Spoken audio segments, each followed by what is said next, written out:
ಭೀಮ್ ಧ್ವನಿ ನ್ಯೂಸ್ಗೆ ಸ್ವಾಗತ. ಆತ್ಮೀಯರೇ, ಬಾಗಲಕೋಟೆ ಉಪಚುನಾವಣೆಯ ವಿಷಯದಲ್ಲಿ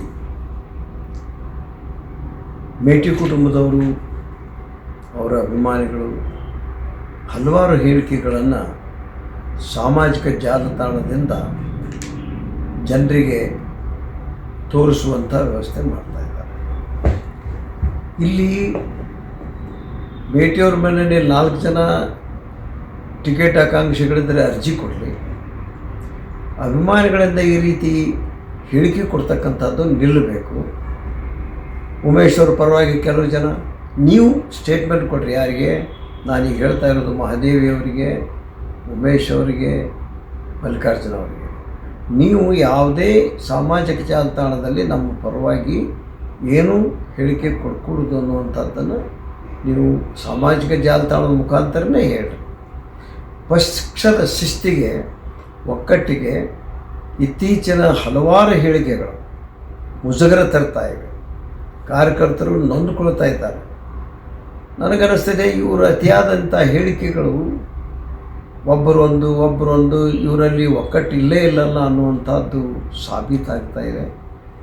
ಅದರ ಜೊತೆಗೆ ಆ ದಿವಂಗತ ಮೇಟಿ ಒಬ್ಬ ಜನಪ್ರಿಯ ನಾಯಕ, ಅಜಾತಶತ್ರು. ಇವರು ಅವ್ರಿಗೆ ಹೋದ್ಮೇಲೆ ಈ ರೀತಿ ಹೇಳಿಕೆ ಕೊಡ್ತಕ್ಕಂಥ ಅಡ್ಡಾಡೋದ್ರಿಂದ ಅನುಕಂಪ ಡೌನ್ ಆಗ್ತಾಯಿದೆ, ಅನುಕಂಪ ಕಡಿಮೆ ಆಗ್ತಾಯಿದೆ. ಆದ್ದರಿಂದ ಈ ವಿಷಯದಲ್ಲಿ ನಾನು ಇವರೆಲ್ಲರಿಗೂ ಹೇಳ್ತೇನೆ, ಇಲ್ಲಿಗೆ ನಿಲ್ಲಬೇಕು. ನಿಮ್ಮ ಹಿಂಬಾಲಕರು ಹಾಕಿದ್ರು ಅದು ನಮಗೆ ಸಂಬಂಧ ಇಲ್ಲ ಅಂತ ನೀವು ಜಾಲತಾಣದಲ್ಲೇ ಹೇಳಬೇಕು. ಇದನ್ನು ಮುಂದುವರಿಸಿದರೆ ಪಕ್ಷದ ಶಿಸ್ತಿನ ಚೌಕಟ್ಟಿನಲ್ಲಿ ನಾನು ಕ್ರಮ ತೆಗೆದುಕೊಳ್ಳಬೇಕಾಗ್ತದೆ. ಏನೋ ನಾ ಇಲ್ಲಿವರೆಗೆ ಸುಮ್ಮನೆ ಐತೆ, ಆದರೆ ಇದು ಅತಿರೇಕಕ್ಕೆ ಹೋಗ್ತಾ ಇದೆ. ಎರಡನೇದಾಗಿ, ಮಹಾದೇವಿ ಮೇಟಿಯವರ ಸುಮಾರು 18-15 ಸಾಮಾಜಿಕ ಜಾಲತಾಣದಲ್ಲಿ ಗುಳೇದಗುಡ್ಡದ ದುಷ್ಟ ವ್ಯಕ್ತಿ ಅಂತ ಹೇಳ್ತಾರೆ. ಬರೀ ಯಾರು?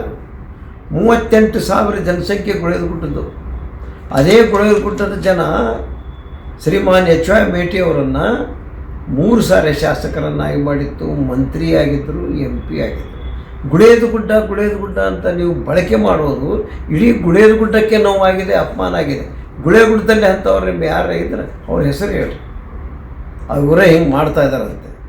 ಆದರೂ ಅದು ಹೇಳುವುದು ಕೂಡ ಪದ್ಧತಿ ಅಲ್ಲ. ಅದನ್ನು ನಾವು ಬಗೆಹರಿಸ್ಕೋಬೇಕು, ಕುಂತು ಮಾತಾಡಬೇಕು. ಆದರೆ ನೀವು ಗುಳೇದಗುಡ್ಡದ ಮೇಲೆ ಗುಳೇದಗುಡ್ಡ ಅನ್ನುವಂಥದ್ದನ್ನು ಆ ನಗರದ ಹೆಸರು ತೆಗೆದುಕೊಂಡದ್ದು ಸಮಂಜಸವಲ್ಲ. ಗುಳೇದಗುಡ್ಡದಲ್ಲಿ ಇಂಥ ವ್ಯಕ್ತಿ ಬೇಕಾರನ್ರಿ, ವ್ಯಕ್ತಿ ಹೆಸರು ಹಾಕಲಾರದೆ ಇಡೀ ಗುಳೇದಗುಡ್ಡಕ್ಕೇ ನೀವು ಆರೋಪ ಕೊಟ್ಟಂಗಾಗುತ್ತೆ, ಅವಮಾನ ಮಾಡಿದಂಗಾಗುತ್ತೆ. ಇಲ್ಲಿಗೆ ನಿಲ್ಲಬೇಕು. ನಿಮಗೆ ಎಲ್ಲರಿಗೂ ಹೇಳ್ತೇನೆ, ನಾನು ಅವರ ಬೆಂಬಲಿಗರಿಗೂ ಹೇಳ್ತೇನೆ, ನೀವು ಒಂದು 10 ಲಾರಿ ಮಾಡಿಕೊಂಡು, ಟ್ರ್ಯಾಕ್ಸ್ ಮಾಡಿಕೊಂಡು, 1-2 ಟ್ರೇನ ಬುಕ್ ಮಾಡಿಕೊಂಡು ಬೆಂಗಳೂರಿಗೆ ಹೋಗ್ರಿ. ಬೆಂಗಳೂರಲ್ಲಿ ಮುಖ್ಯಮಂತ್ರಿಗಳನ್ನ ಭೇಟಿಯಾಗ್ರಿ, ಇವರಿಗೆ ಟಿಕೆಟ್ ಕೊಡಿ ಅಂತೇಳಿ. ಶಿವಕುಮಾರ್ ಸಾಹೇಬ್ ಅಧ್ಯಕ್ಷರಿಗೆ ಭೇಟಿಯಾಗಿ ಇವರಿಗೆ ಟಿಕೆಟ್ ಕೊಡು ಅಂತ ಹೇಳ್ರಿ. ಜಿಲ್ಲಾ ಉಸ್ತುವಾರಿ ಸಚಿವ R.P. ತಿಮ್ಮಾಪುರ ಅವ್ರಿಗೆ ಹೇಳ್ರಿ. ಆ ಸಾಮಾಜಿಕ ಜಾಲತಾಣದಿಂದ ಈ ಒಂದು ಏನೊಂದು ಕ್ರಮ ಇದೆ, ಇದನ್ನು ನಿಲ್ಲಬೇಕು. ಇದು ಪಕ್ಷಕ್ಕೆ ಹಾನಿಯಾಗ್ತದೆ, ಅವರ ಮನೆತನದಲ್ಲಿ ಒಗ್ಗಟ್ಟಿಲ್ಲ ಅನ್ನುವಂಥದ್ದು ಗೋಚರ ಆಗ್ತದೆ. ಇಲ್ಲಿಗೆ ನಿಲ್ಲಬೇಕು, ಎಲ್ಲರೂ ನಿಲ್ಲಿಸ್ಬೇಕು. ನಾಳೆಯಿಂದ ಏನಾದರೂ ಇವರು ಯಾವುದಾದ್ರೂ ಸಾಮಾಜಿಕ ಜಾಲತಾಣ ಬಂದರೆ ಅವ್ರ ನಂಬರ್ ಯಾವುದೇನು ತೆಗೆದು ನಾವು ನೋಟಿಸ್ ಇಶ್ಯೂ ಮಾಡಬೇಕಾಗುತ್ತೆ. ಇದು ಪಕ್ಷದ ಹಿತದೃಷ್ಟಿಯಿಂದ ಹೊರತಾಗಿ ಮತ್ತೊಂದು ಯಾವಲ್ಲ. ನಾವು ಅನ್ಯೋನ್ಯವಾಗಿ ದಿವಂಗತ ಮೇಟಿಯವ್ರ ಜೊತೆಗೆ ಬಂದಂಥವನು, ಈ ಮಲ್ಲಿಕಾರ್ಜುನ ಇರಲಿ, ಭಾಯಕ್ಕಿರಲಿ, ಉಮೇಶ್ ಇರಲಿ ಮತ್ತು ಮಹಾದೇವಿ ಇರಲಿ, ಈ 4 ಜನ ಮೇಟಿಯವರ ಮಕ್ಕಳನ್ನು ನಾನು ನಮ್ಮ ಅಣ್ಣನ ಮಕ್ಕಳು ಎನ್ನುವಂಥ ಭಾವನೆಯಿಂದ ನೋಡ್ತಾ ಇದ್ದೇನೆ. 2-3 ಸಾರಿ ಕರೆಯೋದಕ್ಕೂ ಕಳಿಸಿದ್ದೇನೆ, ವರಿಷ್ಠರ ಭೇಟಿಗೆ ಏನೂ ಇಲ್ಲ. ಆದ್ದರಿಂದ 4ರಲ್ಲಿ ಯಾರಿಗೆ ಕೊಡಬೇಕು? ನಾನು ಸ್ಪಷ್ಟವಾದ ನಿಲುವು ಹೇಳಿಬಿಟ್ಟಿದ್ದೇನೆ. ಮೇಟಿಯವರು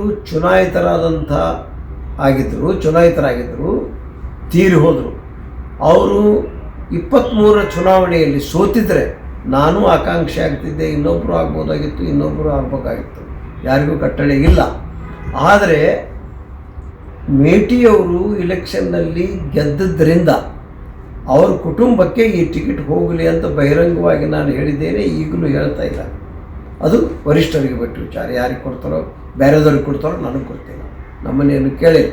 ಆದರೆ ಈ ರೀತಿ ಬೆಳವಣಿಗೆ ಇದು ನಿಮಗೇ ಪೆಟ್ಟು ಬೀಳ್ತದೆ, ಇಲ್ಲಿಗೆ ನಿಲ್ಲಿಸ್ರಿ ಅನ್ನುವಂಥದ್ದೇ ನನ್ನ ವಿನಂತಿ, ಮನವಿ. ಅವರ ಹಿಂಬಾಲಕರು ಅಭಿಮಾನಿಗಳಿಗೂ ಇರೋದು ತಪ್ಪಲ್ಲ. ಈ ಬಹಿರಂಗ ಹೇಳಿಕೆಯನ್ನು ಅವರ ಅಭಿಮಾನಿಗಳು ನಿಲ್ಲಿಸಬೇಕು, ಅವ್ರ ಬಂಧುಗಳು ನಿಲ್ಲಿಸಬೇಕು ಅಂಥೇಳಿ ನಾನು ಸ್ಪಷ್ಟವಾಗಿ ಈ 4 ಜನರಿಗೆ ಹೇಳೋದಲ್ಲದೆ ಅವರ ಅಭಿಮಾನಿಗಳಿಗೂ ಹೇಳ್ತಾ ಇದ್ದೇನೆ. ಸಾಮಾಜಿಕ ಜಾಲತಾಣದಲ್ಲಿ ಇಲ್ಲಿಗೆ ನಿಲ್ಲಿಸ್ರಿ, ನಿಮ್ಮದು ಟಿಕೆಟ್ ಬೇಕಾಗಿದ್ದರೆ ಬೆಂಗಳೂರಿಗೆ ಹೋಗ್ರಿ, ಕೇಳ್ರಿ, ಬರ್ರಿ. ಆವಾಗ ನನಗೆ ಯಾವಾಗ ಏನು ಕೇಳ್ತಾರೆ ಅನ್ನೋದನ್ನು ನಾನು ಅವಾಗ ಕೊಡುವಾಗ ನಾನು ಸಾರ್ವಜನಿಕ ಹಿತದೃಷ್ಟಿಯಿಂದ, ಪಕ್ಷದ ಕಾರ್ಯಕರ್ತರ ಹಿತದೃಷ್ಟಿಯಿಂದ ಏನು ಕೊಡಬೇಕು ಕೊಡ್ತೇನೆ. ಈ ಬಹಿರಂಗವಾದಂಥ ಈ ಚಟುವಟಿಕೆ ನಿಲ್ಲಬೇಕು.